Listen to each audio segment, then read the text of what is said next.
থাকো। আজকে দেখো মাংস। নমস্কার বন্ধুরা, মনিকা লাইফ স্টাইলে তোমাদের সকলকে স্বাগতে। আজকে মটনের রেসিপি নিয়ে এসে গেছি। কীভাবে মটনটা রান্না করব সেটাই দেখাবো। একটু আলাদা টাইপের হবে, নর্মাল যেভাবে করি সেভাবে আজকে করব না। আজকে হবে থেতো মশলা মটন কষা। থেতো মশলার মটন কষা কীভাবে রান্না করব সেটাই এখন তোমাদের সামনে তুলে ধরব। কড়াই তো বসিয়ে দিয়েছি, গরমও হয়ে গেছে, তেলও দেওয়া হয়ে গেছে, তেলটাও গরম হয়ে গেছে। দেখতে পাচ্ছ ফোড়নও দিয়ে দিলাম।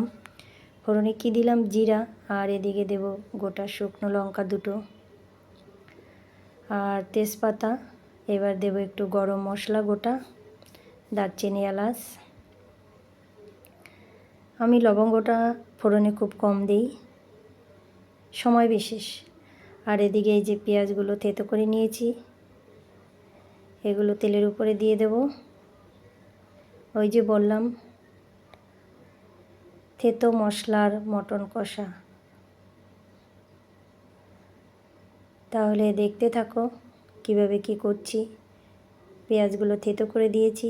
থেতো বলতে কিন্তু খুব বেশি থেতো করিনি, হালকা থেতো। বাকি রইল আদা রসুন, এগুলো সেই একই প্রসেসে থেতো করে দিয়ে দেবো।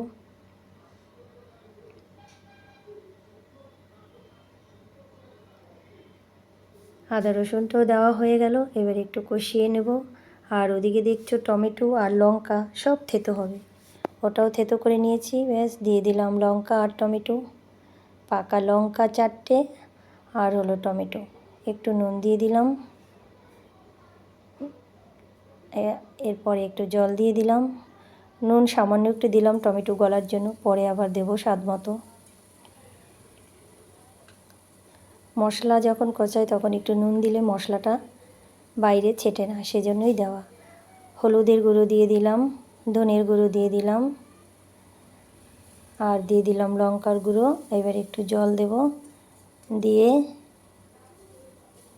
ভালো করে কষিয়ে নিচ্ছি। জল দিয়ে কষালে মশলার কাঁচা গন্ধটা থাকে না। যখনই তোমরা কষাবে তখন একটু করে জল দেবে, দেখবে কাঁচা গন্ধটা আর থাকে না। জল ছাড়া কষালে কিন্তু যতই ভালো করে কষাও না কেন, মশলার একটা কাঁচা গন্ধ থেকে যায়। দেখো কি সুন্দর করে কষিয়ে নিয়েছি। এইবার জল ঝরানো মাংসগুলো দিয়ে দেবো। অনেকক্ষণ ধরে রেখে দিয়েছি মটনটা, জলটা পুরো ঝরে গেছে। এবার দিয়ে দিলাম। হ্যাঁ, তবে একটা কথা, এমনও তো অবস্থায় এইভাবে করে যদি কখনও থেতো মশলা দিয়ে রান্না করা হয়, সেক্ষেত্রে মাংস যেন এক ফোঁটাও জল না থাকে, সেটা কিন্তু খেয়াল রাখতে হবে। হ্যাঁ, এবার নুন দিয়ে দিলাম স্বাদ মতো। এইবার ভালো করে একদম কষিয়ে নেব। আর এই যে গোটা গোটা রসুন দিয়ে দিলাম, এটাই হলো মাংসের একটা স্পেশাল টেস্ট নিয়ে আসবে। গ্যাসটাকে মিডিয়ামে করে দিলাম। এইভাবে প্রায় আমি আধা ঘন্টার মতো, মানে 30 মিনিট মতো আমি কষিয়ে নিয়েছি। 30 মিনিট পরে একটু গ্যাসটা বাড়িয়ে দিলাম। এবার আলুটা দিয়ে দেব। আলুটা দিয়ে প্রায় আমি আরও প্রায় 5 থেকে 7 মিনিটের মতো কষিয়ে নেব। আর এইটাও একটু হাই লোতে করে নেব। এইভাবে করে আরও 5-7 মিনিট কষাবো। কষানোর পরে আমি এটাকে প্রেশার কুকারে দিয়ে দেব। দেখো মোটামুটি আমার কষানো হয়েই গেছে। আর একটু নাড়াচাড়া দিয়ে নিই। মনে হলো যে আর একটু নাড়াচাড়া দিই, আর একটু কষাই, তার একটু কষিয়ে নিই।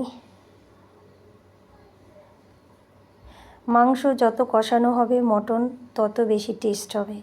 মটন যখনই রান্না করবে তোমরা খুব ভালোভাবে কষিয়ে নেবে, একদম শুকা শুকা করে কষিয়ে নেবে। প্রেশার কুকারে দিয়ে দিলাম। এবার আমি প্রেশার কুকারের মুখটা বন্ধ করে দিয়েছি, আর 2টো সিটি দেব। তবে হ্যাঁ, গ্যাসটা বাড়িয়ে নয়, কমিয়ে দেব। গ্যাসটা কমিয়ে একটু লো করে দেব, ব্যাস মিডিয়াম লোতে দিয়ে 2টো সিটি দিয়ে নেব। আর এরপরে এখন দেখো 2টো সিটি দেওয়ার পরে নামিয়ে নিলাম। এখন একটু ভাজা মশলা, জিরার গুঁড়ো আর গরম মশলা দিয়ে দেবো, ব্যাস কমপ্লিট।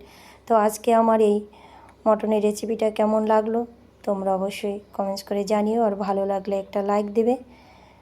আর যারা ফেসবুক থেকে দেখছো তারা শেয়ার করে দেখো, ইউটিউব থেকে যারা দেখছো তাদেরকে অনেক অনেক ধন্যবাদ। আর আমার চ্যানেলটিকে তোমরা প্লিজ সাবস্ক্রাইব করে দিও। আর ফেসবুকেও আমার ইউটিউবের লিঙ্ক দেওয়া আছে, তোমরা ওখান থেকেও ইউটিউবে এসে দেখতে পারো। সকলে ভালো থেকো, সুস্থ থেকো, আর এইভাবে রান্না করে খেও, দারুণ টেস্ট।